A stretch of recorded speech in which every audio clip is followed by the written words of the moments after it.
Baik,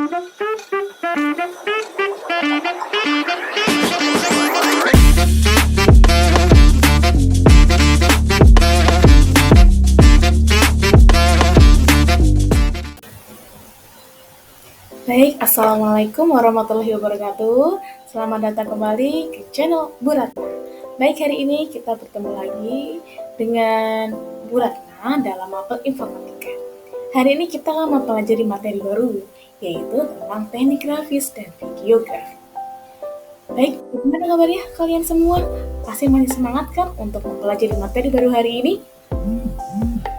Baik, untuk yang pertama, kita akan melihat sebuah tayangan video terlebih dahulu untuk memberikan semangat kita hari ini. Kita tonton bersama-sama dulu ya. Jangan lupa, selain menonton, kita harus meresapi apa sih makna dari video ini. Jadi, mari kita tonton dengan baik-baik dan juga cermati apa yang terjadi dan kisah dari cerita yang akan kita saksikan kali ini. Oke, untuk yang tidak bisa buka linknya, kalian bisa juga membuka deskripsi yang ada di YouTube di bawah, kalian bisa klik di sana. Kemudian kembali lagi untuk melihat video Bu Ratna dan juga memberikan komentar pada link pada kolom komentar yang ada di YouTube Bu Ratna. Kemudian sampaikan apa saja sih yang kalian terima, apa yang kalian pahami dari cerita ini, dan bagaimana sih kita sebagai siswa untuk kedepannya sesuai dengan apa yang kita tonton dari video ini. Baik, sudah kembali lagi ya. Kita selanjutnya dari cerita itu dapat kita pahami bahwa apapun yang terjadi, apapun kondisi kita harus tetap semangat dalam menghadapi hidup. Karena semua orang itu pasti akan mendapatkan cobaan, semua orang itu pasti akan mendapatkan suatu permasalahan. Tetapi yang membedakannya adalah bagaimana sih kita menyikapi permasalahan itu. Kalau kita tidak bisa merubah situasi, maka kita harus merubah cara kita untuk menghadapi situasi tersebut. Sehingga tidak ada lagi itu kata untuk berhenti, lelah, kemudian menyerah. Ya, karena kita tetap bertumbuh bahwa kita harus mencapai tujuan yang akan kita harapkan. Sehingga kita akan tetap bahagia dengan apapun hasil yang akan kita lakukan karena kita sudah berusaha semaksimal mungkin. Baik, lanjut kita langsung masuk ke materi intinya, di mana nanti kurang lebih selama 2 jam pembelajaran, selama 45 menit, kita akan bahas materi yaitu tentang teknik grafis dan videografi. Yang pertama, nanti kita akan membahas tentang bagaimana sih cara mengidentifikasi apa saja sih perangkat yang dibutuhkan dalam fotografi maupun videografi. Tentunya semua anak-anak di sini pasti sudah memiliki handphone masing-masing ya, entah itu handphone milik pribadi atau mungkin milik kedua orang tua ataupun saudara yang di rumah. Kemudian yang kedua adalah mengimplementasikan teknik dasar pengambilan gambar. Jadi walaupun kita di semua perangkat yang sekarang sudah beredar dan kita miliki, sudah ada perangkat kamera, tapi ternyata ada beberapa hal yang ternyata tidak sering kita pakai, kita sudah tahu, tapi pemanfaatannya kurang maksimal karena kita tidak tahu fungsinya dan kita hanya sekedar menggunakan tanpa mengeksplorasi, memaksimalkan apa yang kita punya, sehingga hasilnya ternyata gitu-gitu aja, tidak maksimal. Walaupun perangkat yang kita miliki itu ternyata handphone yang mahal ataupun spesifikasi yang dimiliki itu bagus, belum tentu hasilnya akan sama dengan perangkat yang spesifikasinya biasa. Kemudian yang ketiga adalah merencanakan pembuatan poster iklan produk. Nah, jadi nanti kita akan membuat poster nih, adik-adik anak-anak semua. Jadi seperti yang kalian dengar nih ya, poster berarti seperti yang kita lihat, seperti yang kita saksikan di televisi, atau mungkin kalian bisa lihat di sekeliling kita. Poster yang berbentuk sebuah iklan yang mana ingin kita memasarkan suatu produk ataupun jasa. Seperti itu. Jadi ini akan kita lakukan hari ini. Bentuknya adalah project. Jadi adalah kita harus membuat sesuatu nih. Gak hanya kita mendengarkan Bu Ratna menjelaskan. Nanti kita ada tahapan untuk bisa bereksplorasi melakukan sesuatu, yaitu membuat poster dengan berkelompok tentunya. Karena kita butuh kerjasama dan butuh saling berbagi ilmu. Karena semakin banyak kita sharing ilmu, semakin banyak juga ilmu yang kita dapatkan. Oke, nah sebelum masuk ke sana, Ibu mau review sebentar nih. Kira-kira masih ingat nggak ya pelajaran minggu kemarin? Jadi minggu kemarin kita sempat membahas tentang komunikasi dalam jaringan. Kenapa kita bahas materi ini lagi? Karena materi ini, komunikasi dalam jaringan, ternyata masih ada sangkut pautnya nih dengan materi yang akan kita bahas hari ini tentang poster iklan produk. Oke, kita cek lagi dari gambar yang pertama. Ayo kita lihat. Kita lihat gambar pertama, yaitu ada seorang perempuan dan juga laki-laki saling berkomunikasi. Ayo, ada yang masih ingat nggak? Apakah ini termasuk komunikasi dalam jaringan? Ataukah komunikasi luar jaringan? Ayo, kita silakan jawab dalam kolom komentar di bawah ini. Lanjut, kita masuk ke gambar yang kedua. Kita lihat di situ ada perangkat smartphone. Kemudian di situ kita analogikan, di situ seakan-akan ada elemen atau ada logo chat, yaitu saling bertukar pesan. Bagaimana? Apakah itu termasuk komunikasi dalam jaringan? Kemudian gambar yang ketiga adalah gambar berupa pesan seperti email. Nah, kita masih ingat nggak ya email itu apa? Apakah email termasuk komunikasi dalam jaringan? Dan gambar yang keempat adalah kita lihat di situ ada gambar WhatsApp. Ayo, dia masih ingat WhatsApp untuk apa? Nah, apakah WhatsApp termasuk komunikasi dalam jaringan atau bukan ya? Oke, silakan. Dari 4 gambar tersebut, gambar 1, 2, 3, dan 4, tuliskan dalam kolom komentar apakah termasuk komunikasi dalam jaringan atau komunikasi luar jaringan. Nah, oke, untuk bisa menentukan apakah itu dalam jaringan atau luar jaringan, ingat kembali ya bahwa ketika dalam jaringan maka kita harus atau memerlukan yaitu internet atau jaringan internet. Sehingga beberapa komunikasi yang tidak menggunakan internet termasuknya adalah komunikasi luar jaringan. Seperti itu. Oke, semua pinter ya, sudah bisa menjawab. Nah, sekarang kita kaitkan nih, apa sih hubungannya dengan apa yang kita lakukan hari ini? Jadi, untuk komunikasi dalam jaringan, tentu ada etika atau bagaimana sih cara kita untuk berkomunikasi. Sehingga ketika kita berkomunikasi, tidak akan muncul terjadinya ada salah paham atau ada rasa membenci atau rasa tidak suka. Karena ada hal-hal yang ternyata kita lakukan tidak sesuai dengan etika yang ada. Atau kalau kalian masih ingat, kemarin ada yang disebut dengan TEAM. Jadi, TEAM itu adalah 5 akronim yang mana ini melingkupi bagaimana kita harus berkomunikasi. Kita harus cek dulu apakah itu benar atau tidak, apakah itu ilegal atau tidak untuk kita sebarluaskan, dan sebagainya. Jadi nanti dalam poster ini, kita kalimat-kalimat yang akan dimunculkan tidak boleh tuh sampai menyinggung perasaan orang lain, ataupun kalimat-kalimat itu apakah jangan sampai untuk mengandung sara atau kalimat-kalimat yang tidak sopan. Dan apalagi yang namanya ini adalah poster iklan, maka tentu kita harus menyebarluaskan nih produk kita, menyebarluaskan poster kita yang otomatis kita sebarluaskan menggunakan media sosial atau di dalam jaringan. Jadi kembali lagi ke sini bahwa komunikasi dalam jaringan atau ketika kita membagikan sesuatu di dalam jaringan tidak boleh ilegal, tidak boleh berkata kasar, kita harus kind atau baik dalam men-treat atau mengucapkan atau memperlakukan orang walaupun itu di dunia digital, seperti itu.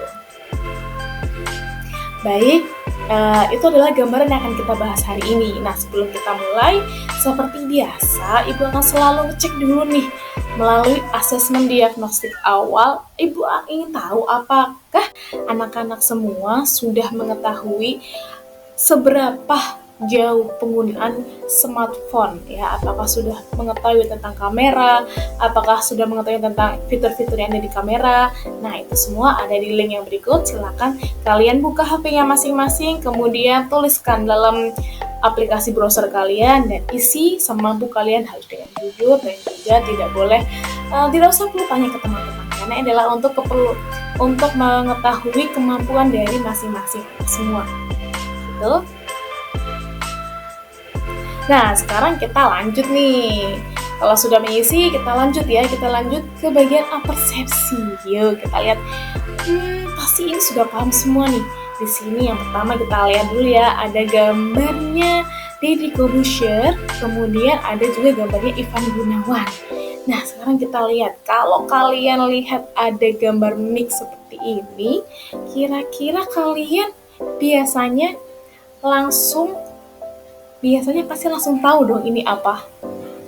Ya enggak. Karena apa? Karena ternyata walaupun di sini nggak muncul gambar Dedi, tapi karena dia punya branding yang baik, dia punya suatu tema yang sudah dia arahkan dengan baik, maka walaupun tidak muncul tulisan Dedi di sana, hanya muncul mikrofon, orang itu sudah bisa tahu arahnya atau nama dari produk ini tuh apa.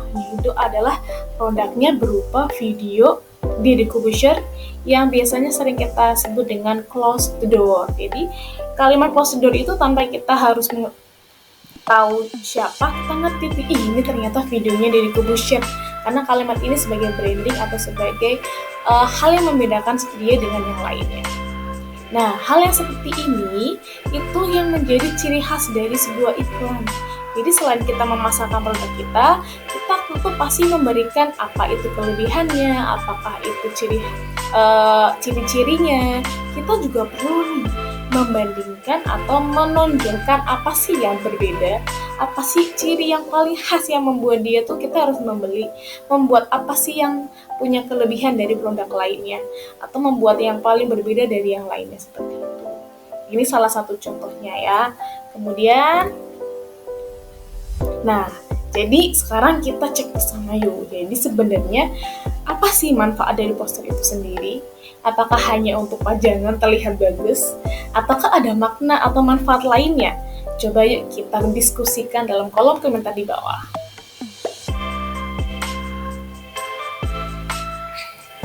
Baik, kita masuk ke materi selanjutnya, yaitu kita masuk ke materi inti nih. Tadi kita sudah bahas tentang poster, kemudian bahwa yang namanya poster itu nggak, sekali lagi ya, kita tidak hanya untuk menunjukkan apakah dia bagus atau tidak.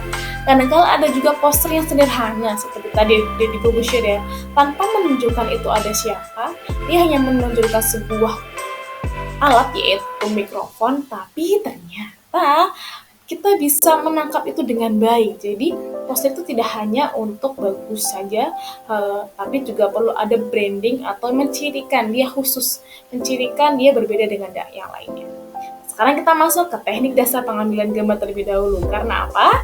Tentunya sebelum kita membuat poster, kita perlu mengetahui kira-kira di poster kita ada fotonya nggak ya? Pasti tentu ada dong. Entah itu foto produk ataukah itu foto modelnya. Nah, untuk mengambil gambar yang baik, kita perlu tahu teknik-teknik dasar. Sehingga apa? Setiap kita mengambil gambar, kita akan mampu menghasilkan gambar yang maksimal sesuai dengan yang kita harapkan. Yuk kita perhatikan, kalian coba yuk kalian nilai apakah dari dua gambar ini itu lebih menarik, yang lebih terlihat bagus untuk dilihat yang kiri atau yang kanan, coba. Ya, kalau kita lihat yang kiri, di mana di situ ada seorang bapak dan juga anak, kita lihat nih ya, ada dua gambar yang sama, yang membedakan adalah komposisinya. Gambar yang pertama, di situ kita lihat bahwa ternyata kaki dari bapak itu yang menggunakan jaket, kakinya terpotong. Sedangkan gambar yang di sebelahnya, kakinya terlihat. Untuk postur yang kaki terlihat, tentunya komposisinya akan lebih baik ya daripada foto yang ternyata kakinya tuh kepotong seperti itu. Nah, kemudian gambar yang kedua yaitu ada seorang perempuan ya, foto di tengah jalan. Kalau kita perhatikan, perempuan ini walaupun posenya sama, tapi ternyata kalau kita lihat hasilnya berbeda ya. Karena apa? Kita lihat yang pertama, perempuan ini melihatnya ke bawah, jadi otomatis kamera itu posisinya ada di bawah. Jadi kamera itu di bawah dengan menengadah atau melihat ke atas. Dengan melakukan teknik dasar ini atau kita sebut dengan frog eye, ya, maka ini menyebabkan atau memperlihatkan kaki atau bagian tubuh atau bagian dari objek ini terlihat lebih panjang dibandingkan kamera yang kita mengambil dengan ukuran adalah eye level atau kamera itu sejajar dengan objeknya, setara dengan objeknya. Itu hasilnya akan berbeda dengan kamera yang diletakkan di bawah atau menengadah ke atas seperti itu. Nah, untuk gambar seperti ini tentu sudah berbeda kan, karena kita menggunakan tekniknya juga berbeda. Oke, ini komposisinya. Komposisinya adalah yang salah satunya yang bisa kita gunakan adalah rule of third, berarti aturan sepertiga. Kenapa kita sebut dengan sepertiga? Karena kita bisa kita terdapat 3 bagian, di mana 3 bagian itu kita dapatkan melalui perpotongan dari garis-garis yang ada yang sering muncul yang kita sebut dengan grid ya. Jadi kalau di HP kalian di situ biasanya fitur gridnya itu tidak langsung otomatis nyala, jadi kita harus aktifkan grid untuk memunculkan garis-garis ini. Jadi ketika garis ini nyala, maka nanti grid itu memunculkan 3 bagian yang berbeda. Dan untuk mendapatkan gambar yang maksimal, kita bisa menempatkan objek atau titik-titik objek tertentu yang fokus diletakkan di bagian perpotongan antar garis. Jadi di situ ketika ada pertemuan antar dua garis, nah diletakkan di situ di bagian objek yang paling penting. Kalau berdasarkan gambar ini, kita meletakkan wajah di bagian perpotongan objek tersebut. Nah, kalian bisa tuh meletakkan di titik tersebut, karena dari rule of third ini ada 4 titik yang bisa kita gunakan, dan itu yang membuat hasil atau foto kita tuh jadi lebih maksimal. Oke, lanjut ke bagian, tadi sudah beberapa Ibu jelaskan, ada tekniknya, ada komposisi. Kita lanjut ke bagian alat-alat yang biasa kita gunakan untuk memaksimalkan hasil foto kita. Yang pertama adalah backdrop atau background ya. Ini kalau kita lihat ada di bagian yang paling belakang, itu untuk latar belakang pemotretan dan disangga oleh stand background agar tidak pas. Kemudian yang kedua adalah main light atau softbox ya, untuk memberikan cahaya yang lembut pada saat pemrotetan. Jadi light atau yang sering kita sebut dengan lighting ya. Jadi main light atau softbox ini diletakkan di depan dan mengarah kepada objeknya, sehingga untuk memberikan cahaya yang lebih dan untuk objeknya sehingga lebih terang. Kemudian yang ketiga adalah kamera yang dipakai oleh kameramen untuk mengambil gambar. Kemudian yang keempat adalah highlight, yaitu memberikan sumber cahaya kedua dan itu berada di belakang subjek atau objeknya. Jadi kalau tadi ada main light atau cahaya utama di depan, di sini ada highlight. Jadi lokasi ditempatkannya di belakang sehingga pencahayaannya memang difokuskan kepada belakang objek. Dan ini sebenarnya tujuannya untuk memberikan kesan memisahkan antara backdrop dan juga objeknya, sehingga memberikan cahaya yang lebih maksimal lagi. Kemudian yang terakhir ada reflektor, adalah untuk menyebarkan cahaya sehingga pencahayaan yang dihasilkan lebih lembut pada foto. Reflektor ini biasanya bisa berwarna kuning atau berwarna putih tergantung kegunaannya. Oke, sampai sini ada pertanyaan. Silakan kalian masih bingung bisa taruh pertanyaan di kolom komentar yang ada di bawah ini ya. Oke, selanjutnya adalah kita langsung ke prakteknya, yaitu kita mengerjakan lembar kerja peserta didik. Anak-anak bisa langsung melakukan scan pada barcode yang ada di layar. Kemudian langkah yang perlu dilakukan pertama, pahami dulu secara masing-masing individu permasalahan yang ada dalam lembar kerja tersebut. Kemudian analisisnya dari masalah tersebut sebenarnya apa sih yang diharapkan, apa sih permasalahannya berdasarkan materi yang sudah Ibu sampaikan dari awal video tadi. Kemudian setelah itu menggunakan bahasa kalian sendiri, tulis kembali informasi yang didapatkan dari masalah tersebut. Kemudian carilah solusinya. Kalian bisa cari di Google ataupun dari buku atau sumber lainnya. Kira-kira solusi-solusi mana yang paling tepat, dan tentukan solusi yang paling bisa menyelesaikan masalah tersebut. Setelah itu, kalian bisa berkelompok kembali dan juga saling bertukar informasi serta menentukan solusi dari permasalahan tersebut yang paling tepat dan paling akurat. Kemudian, setelah itu baru lakukan bersama kelompok kalian dengan durasi waktu bisa 30 menit lebih, boleh silakan. Dan kalau sudah selesai, bisa kalian upload melalui media sosial dan bisa dilakukan ke Bu Ratna, ataupun kalian bisa share di kolom komentar untuk hasilnya agar teman-teman kalian bisa lihat bagaimana sih sebagus apa poster dari yang kalian buat itu. Oke, jadi untuk seperti itu pembelajaran kita hari ini tentang fotografi. Semoga apa yang kita pelajari ini bisa memberikan ilmu yang lebih untuk kalian, dan tentunya karena ini sangat bermanfaat di dunia kita ya, karena kamera fotografi itu adalah udah sehari-hari ada di lingkungan kita, dan tentunya ke depan pasti bermanfaat walaupun tidak dalam pembelajaran, tentunya dalam kehidupan sehari-hari itu pasti akan kita butuhkan. Jadi terima kasih atas perhatiannya. Cek kembali video berikutnya di channel Bu Ratna. Terima kasih. Wassalamualaikum warahmatullahi wabarakatuh.